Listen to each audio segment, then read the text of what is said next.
నిజంగానండి యేసుక్రీస్తు వారిని ఎలాగైతే ప్రేమించాడు, ఆది మానవుడైన ఆదాముని ఎలాగైతే ప్రేమించాడు, ఇప్పుడు వరకు కూడా అదే ప్రేమిస్తున్నాడండి. ఏంటి గాలి మాకు తగ్గిపోయిందంటే మాకు సరిగ్గా దేవుడు ఇవ్వట్లేదని ఎప్పుడన్నా అనుకున్నావా? ఆహారం అలాగే అందిస్తున్నాడు. ఏ చెట్టు ఫలం ఆ చెట్టు దాని సీజన్లో అది వచ్చేస్తుంది. కానీ ఈ రోజు అంటే మనిషి ఇవన్నీ ఇచ్చిన దేవుడిని మర్చిపోయాడండి. ముఖ్యంగా దేవుడినే పట్టించుకోవడం మానేశాడు. దేవుడు అంటేనే లెక్క చేయకుండా బ్రతుకుతున్నాడండి మనిషికి ఇంకా దేవుడు అంటే అర్థం కాలేదండి. భూమి మీద దేవుడు ఎలా ప్రేమిస్తున్నాడండి, ఎంత బాగా ప్రేమిస్తున్నాడండి.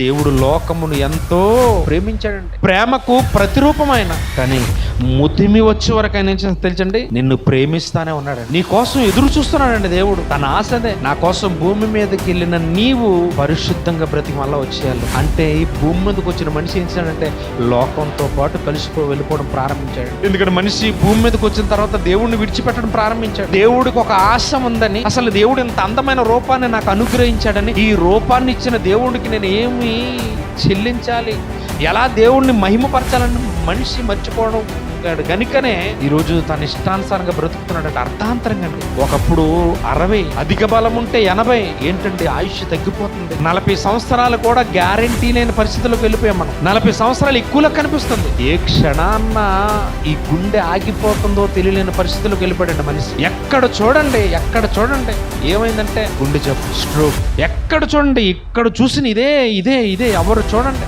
అది చిన్న పిల్లలు మొదలుకొని స్కూల్లో చదువుతున్న పిల్లలకు కూడా అదే ఆయుష్ కరిగిపోవడం ప్రారంభమవుతుంది. ఎందుకంటే దేవుడు కూడా విడిచిపెట్టేసాడు, నేను ఇష్టం అని చెప్పేసి.